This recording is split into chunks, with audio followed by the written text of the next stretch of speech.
Daily hot water కండి. మెంతులు అండి, దాల్చిని మెంతులు, ఒక బే లీఫ్, దోసకాయ జ్యూస్ కండి. నేను ఇందాక ఒక స్పూన్ నువ్వుల పొడి వేశానండి. నేను చలిమిడి పొడి చేసి పెట్టుకున్నాను, నువ్వులు బెల్లం కలిపి ఆ పొడి వేశాను ఒక స్పూన్. ఒక చిన్న మీడియం సైజు దోసకాయ వేసేయండి. ఒక గ్లాస్ వాటర్ పోస్తే అది ఇద్దరికి వస్తుందండి. ఈ జ్యూసు దోసకాయ జ్యూస్ అండి, చాలా చాలా హెల్తీ జ్యూస్ అండి. ప్రతి ఒక్కరూ కంపల్సరీ తీసుకోవాల్సిన జ్యూస్ అండి ఇది కూడా. కీర జ్యూస్ లాగా, అల్లం, నువ్వుల పొడి, దోసకాయ. ఇంక డైలీ హాట్ వాటర్ కండి. ఇలా మరిగాక మనం స్టవ్ ఆఫ్ చేసేసి మూత పెట్టి చల్లార్చి గోరువెచ్చగా తీసుకోవాలండి. బ్రేక్ఫాస్ట్కి ముందైనా, బ్రేక్ఫాస్ట్ మధ్యలో అయినా, లంచ్ మధ్యలో అయినా ఎప్పుడైనా తీసుకోవచ్చండి గోరువెచ్చగా. చాలా చాలా బాగుందండి, ట్రై చేయండి.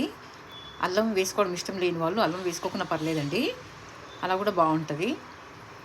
జ్యూస్లు కానీ గోరువెచ్చని వాటర్ కానీ ఎప్పుడైనా సిప్ చేస్తూ తాగాలండి. వాటర్ కూడా అలాగే మనము ఒక్కొక్క ముక్క సిప్ చేస్తూ తాగాలి. కంది దోశకండి ఈ ఒక్క కప్పుతోటి పోస్తే 4 దోశలు వస్తాయండి ఒక్కరికి. బియ్యం కొన్ని అండి, ఒక స్పూన్ ఇలా వేస్తున్నాను. ఇప్పుడు నానబెట్టి ఒక 1 అవర్ తర్వాత కూడా చేసుకోవచ్చు. లేదా ఈరోజంతా నానబెట్టి నైట్ మిక్సీ పట్టి రేపు మార్నింగ్ పోసుకుంటే ఇంకా చాలా బాగుంటుందండి. అప్పటికప్పుడు చేసుకునే వాటికంటే కూడా మనము ఓవర్ నైట్స్ పిండి రుబ్బుకున్న తర్వాత ఓవర్ నైట్ నానబెట్టి మనము చేసుకుంటే ఇంకా చాలా బాగుంటుందండి దోశ ఏదైనా కూడా. శుభ్రంగా 3-4 సార్లు కడిగి పెట్టేశానండి.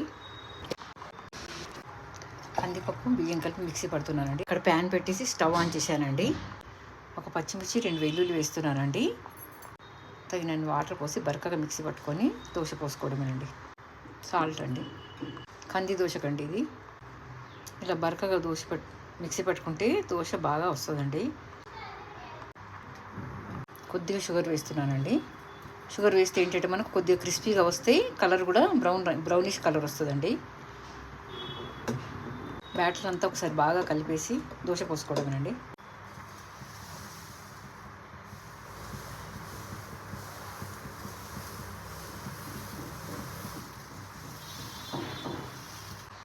ఆయిల్ అండి. ఇది పుట్నాల పప్పు పొడి అండి.